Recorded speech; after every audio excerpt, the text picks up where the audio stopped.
ओम शांति। 9 मई 2025 के मुरली के महावाक्य हैं। आज के साकार मधुर मुरली के सार में मीठे मीठे प्यारे प्यारे श्री बाबा ने कहा, मीठे बच्चे, तुम्हें नशा रहना चाहिए कि जिस शिव की सभी पूजा करते हैं वह अभी हमारा बाप बना है। हम उनके सम्मुख बैठे हैं। प्रश्न, मनुष्य भगवान से क्षमा क्यों मांगते हैं? क्या उन्हें क्षमा मिलती है? बाबा ने कहा उत्तर में, मनुष्य समझते हैं हमने जो पाप किए हैं उसकी सजा भगवान धर्मराज से दिलाएंगे, इसलिए क्षमा मांगते हैं। लेकिन उन्हें अपने कर्मों की सजा कर्म भोग के रूप में भोगनी ही पड़ती। भगवान उन्हें कोई दवाई नहीं देता। गर्भ जेल में भी सजाएं भोगनी है। साक्षात्कार होता है कि तुमने यह किया है, ईश्वरीय डायरेक्शंस पर नहीं चले हो, इसलिए यह सजा है। बाबा ने कहा कि रावण राज्य में तो मेरा राज्य नहीं है, ये रावण का राज्य है। मैं तो आकर तुम बच्चों को सिर्फ ये बताता हूँ कि तुम्हारे दुख का कारण क्या है और कैसे तुम्हारे ये दुख खत्म होंगे और किस रास्ते जब आप चलेंगे, कौन से गुण से आप वापस उस दुनिया में जाएंगे जो सुख की दुनिया है। तो रावण दुख देता है, राम सुख देता है, तो दुख तो मैंने दिया नहीं। तो फिर मैं सिर्फ ये बताता हूँ कि ये जो जन्म जन्मांतर तुम्हारे सिर पर पाप विकर्म का बोझा है वो कैसे खत्म होता है। बाकी भोगना तो पड़ता ही है, सजाएं तो मिलती ही हैं, लेकिन वो भगवान नहीं देता, तुम्हारे कर्म तुम्हारे को सजा देते हैं। अच्छे कर्म तो अच्छा, बुरा तो बुरा। तो बाबा बच्चों से कहते हैं कि ईश्वरीय डायरेक्शन पर नहीं चले हो, इसलिए यह सजा है। भूल गए ना खुद को। गीत है तूने रात गंवाई। ओम शांति। यह किसने कहा? रूहानी बाप ने कहा। वह है ऊंचते ऊंच, सभी मनुष्यों से भी, सभी आत्माओं से भी। सब में आत्मा ही है ना। शरीर तो पाठ बजाने के लिए मिला है। अभी तुम देखते हो सन्यासियों आदि के घर आदि के शरीर का भी कितना मान होता है। अपने गुरुओं आदि की महिमा करते, कितनी महिमा करते हैं। यह बेहद का बाप तो गुरुओं गुप्त है ना, गुरुओं का गुरु गुप्त है। तुम बच्चे समझते हो श्री बाबा ऊंचते ऊंच है, उनसे ऊंच कोई है नहीं। देवी देवता भी बाबा कहते हैं कि उन्हें ऊंच नहीं कहेंगे, क्योंकि वो तो खुद परमात्मा के द्वारा रचना रची गई है। तो बाबा कहते हैं बेहद का बाप तो गुप्त है। तुम बच्चे समझते हो श्री बाबा ऊंचते ऊंच है, उनसे ऊंच कोई है नहीं। धर्मराज भी उनके साथ है, क्योंकि भक्ति मार्ग में क्षमा मांगते हैं। हे भगवान क्षमा करना। अब भगवान क्या करेंगे? यहाँ गवर्नमेंट तो जेल में डालेगी। वह धर्मराज गर्भ जेल में दंड देते हैं, भोगना भी भोगनी पड़ती है, जिसको कर्म भोग कहा जाता है। अभी तुम जानते हो कर्म भोग कौन भोगते हैं, क्या होता है? कहते हैं हे प्रभु क्षमा करो, दुख हरो, सुख दो। अब भगवान कोई दवाई करते हैं क्या? वह तो खुद कुछ कर ना सके, तो भगवान को क्यों कहते हो? बाबा कहते क्योंकि भगवान के साथ फिर धर्मराज भी है। बुरा काम करने से जरूर भोगना पड़ता है। गर्भ जेल में सजा भी मिलती है। साक्षात्कार सब होते हैं, बिगर साक्षात्कार सजा नहीं मिलती। गर्भ जेल में तो कोई दवाई आदि नहीं है, वहां सजा भोगनी पड़ती है। जब दुखी होते हैं तब कहते हैं भगवान इस जेल से निकालो। अभी तुम बच्चे किसके सामने बैठे हो? ऊंचते ऊंच बाप है, परंतु है गुप्त, और सभी के तो शरीर देखने में आते हैं। यहाँ शिव बाबा को तो अपना अपना, बाबा कहते अपना हाथ पांव आदि है नहीं। फूल आदि भी कौन लेंगे? इनके हाथ से लेना पड़ेगा ब्रह्मा के द्वारा, अगर चाहे तो। परंतु बाबा कहते कोई से भी लेते नहीं, कोई से भी लेते नहीं हैं। जैसे वह शंकराचार्य कहते हैं हमको कोई छुए नहीं, तो बाप कहते हैं हम पतितों का कुछ भी कैसे लेंगे, हमको फूल आदि की दरकार नहीं, क्योंकि बाबा कहते भक्ति मार्ग में सोमनाथ आदि के मंदिर बनते हैं, फूल चढ़ाते हैं, परंतु मुझे तो शरीर है नहीं, आत्मा को कोई छुएगा कैसे। कहते हैं हम पतितों से फूल कैसे लेवें, कोई हाथ भी नहीं लगा सकते, पतितों को छूने भी ना दें। आज बाबा कहते कल फिर जाकर कर्म करते करते क्या करते हैं, नरकवासी बनते हैं। ऐसे को तो देखे भी नहीं। बाप कहते हैं मैं तो ऊंचते ऊंच हूँ, सब सन्यासियों आदि को भी ड्रामा अनुसार उद्धार करता हूँ। बाबा कहते हैं सभी का मैं ही जीवन मुक्ति दाता हूँ, तो उद्धार करने वाला तो मैं ही हूँ, मुझे कोई जानता ही नहीं। शिव की पूजा करते हैं परंतु उनको जानते थोड़े ही हैं कि यह गीता का भगवान है, और यहाँ आकर ज्ञान देते हैं। गीता में भी श्री कृष्ण का नाम डाल दिया है, श्री कृष्ण के नाम ज्ञान आदि बाबा कहते हैं जो कुछ भी उन कृष्ण की आत्मा के पास है तो ज्ञान दिया, बाकी श्री बाबा क्या करते होंगे। श्री कृष्ण ने ज्ञान दिया, बाकी श्री बाबा क्या करते होंगे। इधर पूछते गीता में लिख दिया ना, भगवान का नाम डाल दिया, तो मनुष्य समझते हैं वह आते ही नहीं। अरे पतित पावन श्री कृष्ण को थोड़े ही कहेंगे, पतित पावन तो मुझे कहते हैं ना। तुम्हारे में भी कोई थोड़े हैं जो इतना रिगार्ड रख सकते हैं, रहते कितना साधारण है, समझाते भी हैं। मैं इन साधुओं आदि सबका बाप हूँ, जो भी शंकराचार्य आदि इन सबकी आत्माओं का मैं बाप हूँ। बाबा कहते हैं जो भी अनेक धर्म बाद में पिछाड़ी में स्थापक गुरु स्थापन करके गए या स्थापन हुआ, वो धर्म का भी गुरु परमात्मा ही है, गुरुओं का गुरु। तो बाबा बच्चों से कहते हैं कि देखो इस तरह से वो थोड़ी ना किसी को पावन बनाएंगे, मैं ही आकर के सबको पावन बनाता हूँ। पतित पावन तो मुझे कहते हैं ना।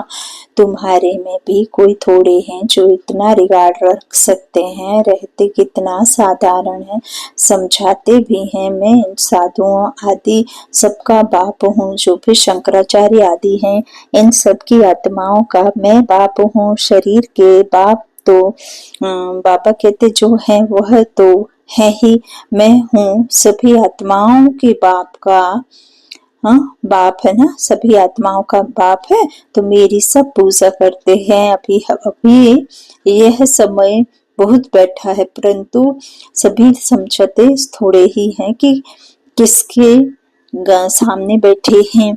आत्माएं जन्म जन्मांतर से देह अभिमान पर हिरी हुई हैं, इसलिए बाप को याद नहीं कर सकते, देह को ही देखते हैं, देही अभिमानी। हाँ तो बाबा हो तो उस बाप को याद करें और बाप की श्रीमत पर चलें। बाप कहते हैं मुझे जानने के लिए सब पुरुषार्थी हैं, अंत में पूरे देही अभिमानी बनने वाले ही पास होंगे।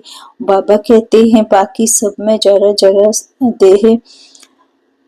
जरा देह अभिमान रहेगा, बाप तो है गुप्त, उनको कुछ भी दे नहीं सकती। बच्चियां शिव के मंदिर में जाकर समझा सकती हैं। कुमारियों ने ही शिव बाबा का परिचय दिया है। बाबा कहते कुमारियों ने ही शिव बाबा का परिचय दिया है। यह भी ब्रह्मा कुमारी जो भी बाबा के द्वारा पढ़ाए हुए बच्चे हैं ना, तो उन्हें ब्रह्मा कुमार ब्रह्मा कुमारी कहते। तो बाबा कहते हैं मैं ही शिव बाबा का परिचय तुम ब्रह्मा कुमारियों के द्वारा ही मिलता है। तो कुमार कुमारियां दोनों जरूर, कुमारों ने भी परिचय दिया है, माताओं को वो खास उठाते हैं क्योंकि उन्होंने पुरुषों से जास्ती सर्विस की है। तो बच्चों को सर्विस का शौक होना चाहिए, जैसे उस पढ़ाई का भी शौक होता है ना, वह है जिस्मानी, यह है रूहानी। जिस्मानी पढ़ाई पढ़ेंगे या ड्रिल अच्छी आदि सीखेंगे, मिलेगा कुछ भी नहीं। समझो सब अभी किसको बच्चा जन्मता है तो धूमधाम से उनकी छठी आदि मनाते हैं, परंतु वो पाएंगे क्या, इतना जन्म लेते बाबा कहते हैं वो पाएंगे क्या? इतना समय ही नहीं जो कुछ पा सके। किसी के पास में इतना समय नहीं कि जो कुछ पा सके। यहाँ से भी पाएंगे क्या? इतना समय ही नहीं है। यहाँ से भी जाकर जन्म लेते हैं परंतु वह भी समझेंगे तो कुछ नहीं। यहाँ का बिछड़ा हुआ होगा तो जो सीख कर गया होगा उसी अनुसार छोटेपन में ही शिव बाबा को याद करता होगा। यह तो मंत्र है ना, दिखाते भी हैं इतने छोटे छोटे बाबा के ब्रह्मा कुमारियां बच्चे हैं, 5 साल 7 साल 10 साल 12 साल है ना। तो ये जो अभी संस्कार इस जन्म में लेके गए, शरीर छूटा तो फिर वही जैसे ही ऑर्गन्स बड़े हुए तो सेवा करने लगे बाबा की। बाकी तो क्या लेके जाएंगे, देह छूट जाएगी तो ज्ञान नहीं रहेगा, बाबा की याद नहीं रहेगी तो कुछ भी नहीं उनके हाथ में आएगा। बाबा कहते हैं यहाँ का बिछड़ा हुआ होगा तो जो सीख कर गया होगा उसी अनुसार छोटेपन में शिव बाबा को याद करता होगा। यह तो मंत्र है ना, छोटे बच्चों को सिखलाएंगे, वह बिंदु आदि को कुछ समझेगा नहीं। सिर्फ शिव बाबा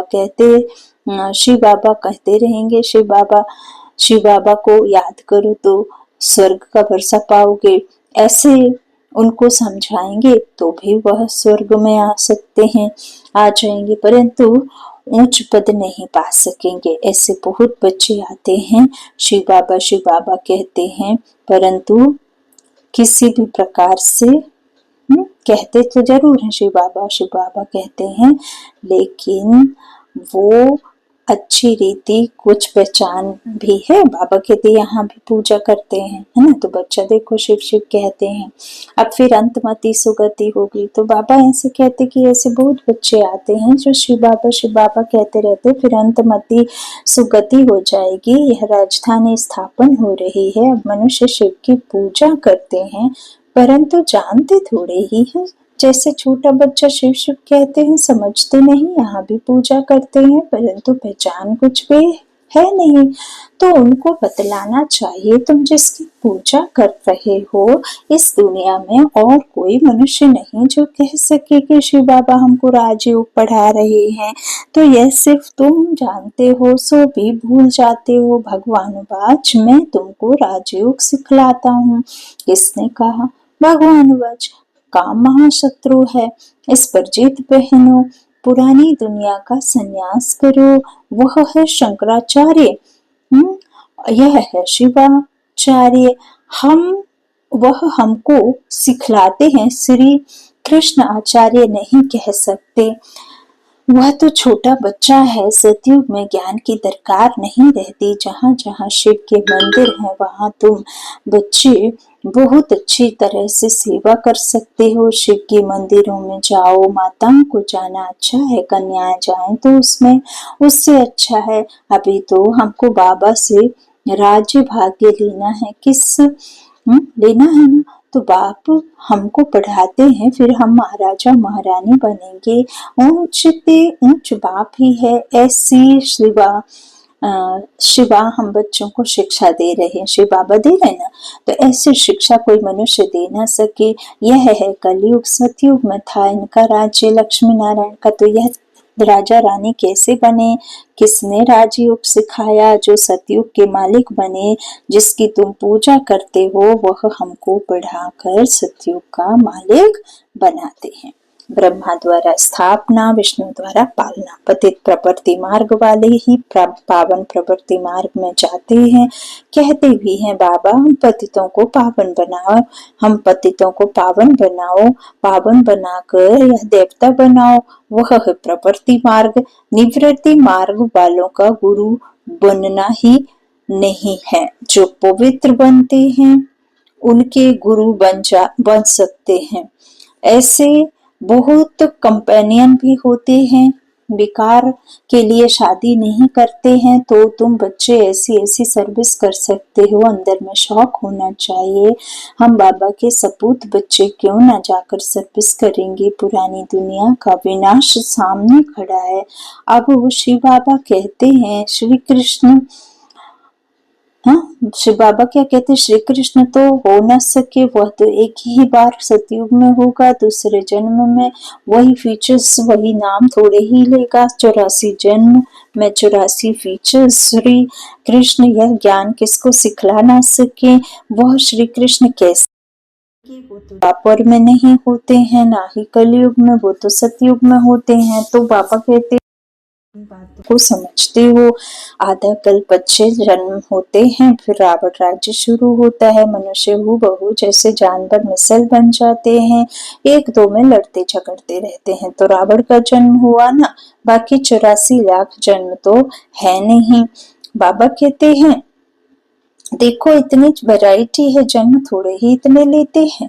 तो यह बाप बैठ समझाते हैं, वह है ऊंचते ऊंच भगवान, वह पढ़ाते हैं। नेक्स्ट में फिर यह भी तो है ना, नहीं पढ़ेंगे तो किसी के पास जाकर दास दासियां बनेंगे क्या? शिव बाबा के पास दास दासी बनेंगे? बाप तो समझाते हैं, पढ़ते नहीं हो तो जाकर सतयुग में दास दासी बनेंगे। जो कुछ भी सर्विस नहीं करते, खाया पिया और सोया, वो क्या बनाएंगे? बुद्धि में आता है, आता तो है ना, जरूर आता होगा। क्या बनेंगे? हम तो महाराजा बनेंगे, हमारे सामने भी नहीं, हमारे सामने भी नहीं आएंगे। बाबा कहते हैं देखो खुद भी समझते हैं ऐसे हम बनेंगे, परंतु फिर भी शर्म कहाँ है, हम अपनी उन्नति कुछ कर नहीं सकते। हाँ, उन्नति कर कुछ पा लेवें, समझते ही नहीं। तब बाबा कहते हैं ऐसे मत समझो, यह ब्रह्मा कहते हैं हमेशा शिव बाबा के लिए समझो। शिव बाबा को तो रिगार्ड रखना है ना, उनके साथ फिर धर्मराज भी है, नहीं तो धर्मराज के डंडे भी बहुत खाएंगे। कुमारियों को तो बहुत होशियार होना चाहिए, ऐसे थोड़े ही यहाँ सुना बाहर गए तो खलास। भक्ति मार्ग की कितनी सामग्री है। अब बाप कहते हैं विष छोड़ो स्वर्गवासी बनो, ऐसे ऐसे स्लोगन बनाओ, बहादुर शेरनिया बनो, बेहद का बाप मिला है, फिर क्या परवाह। गवर्नमेंट धर्म को भी बाबा कहते को ही नहीं मानती, गवर्नमेंट क्या मानती, बाबा कहते गवर्नमेंट धर्म को नहीं मानती है तो वह फिर मनुष्य से देवता बनने कैसे आए। वह कहते हैं हम कोई भी धर्म को नहीं मानते, सबको हम एक समझते हैं, फिर लड़ते झगड़ते क्यों है? झूठ तो झूठ, सच की रत्ती भी नहीं है। पहले पहले ईश्वर सर्वव्यापी से ही झूठ शुरू होती है। हिंदू धर्म तो कोई है नहीं। बाबा कहते कृष्ण का अपना धर्म चला आता है, वह अपने को बदलते नहीं है। यह एक ही धर्म है जो अपने धर्म को बदल हिंदू कह देते हैं। बाबा कहते हैं और फिर नाम कैसे कैसे रखते, सिरी सिरी फलाने। अभी सिरी अर्थात श्रेष्ठ है कहाँ, श्रीमत भी किसी की नहीं, यह दोनों की आयरन एज मत है। उनको श्रीमत कैसे कहते हैं? कैसे कह सकते? अभी तुम कुमारियां खड़ी हो जाओ तो कोई को भी समझा सकती हो, परंतु योग युक्त अच्छी होशियार बच्चियां चाहिए। अच्छा, मीठे मीठे सिक्के लदे बच्चों प्रति माता पिता बाप दादा का याद प्यार और गुड मॉर्निंग। रूहानी बाप की रूहानी बच्चों को नमस्ते। हम रूहानी बच्चों की रूहानी माता पिता बाप दादा को याद प्यार और गुड मॉर्निंग। शुक्रिया बाबा, शुक्रिया। धारणा के लिए मुख्य सार, पहला अपनी उन्नति करने के लिए बाप की सर्विस में तत्पर रहना है, सिर्फ खाना पीना सोना यह पद गंवाना है। दूसरा बाप का और पढ़ाई का रिगार्ड रखना है, देही अभिमानी बनने का पूरा पूरा पुरुषार्थ करना है, बाप की शिक्षाओं को धारण कर सपूत बच्चा बनना है। वरदान दिया बाबा ने, सेवा करते उपराम स्थिति में रहने वाले योग युक्त सेवाधारी भव। जो योग युक्त हैं, युक्ति युक्त सेवाधारी हैं, वह सेवा करते भी सदा उपराम रहते हैं। ऐसे नहीं सेवा ज्यादा है इसलिए शरीरी नहीं बन सकते, लेकिन याद रहे कि मेरी सेवा नहीं बाप ने दी है तो निर्बंधन रहेंगे। ट्रस्टी हूँ, बंधन मुक्त हूँ, ऐसी प्रैक्टिस करो। अति के समय अंत के स्टेज कर्मातीत अवस्था का अभ्यास करो। जैसे बीच बीच में संकल्पों को, ट्रैफिक को कंट्रोल करते हुए, ऐसे अति के समय अंत के स्टेज का अनुभव करो।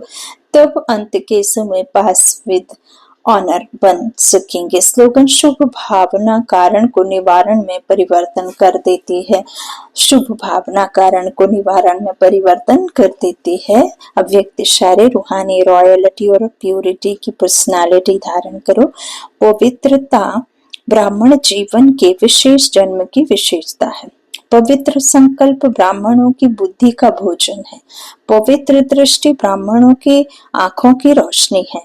पवित्र कर्म ब्राह्मण जीवन का विशेष धंधा है। पवित्र संबंध और संपर्क ब्राह्मण जीवन की मर्यादा है।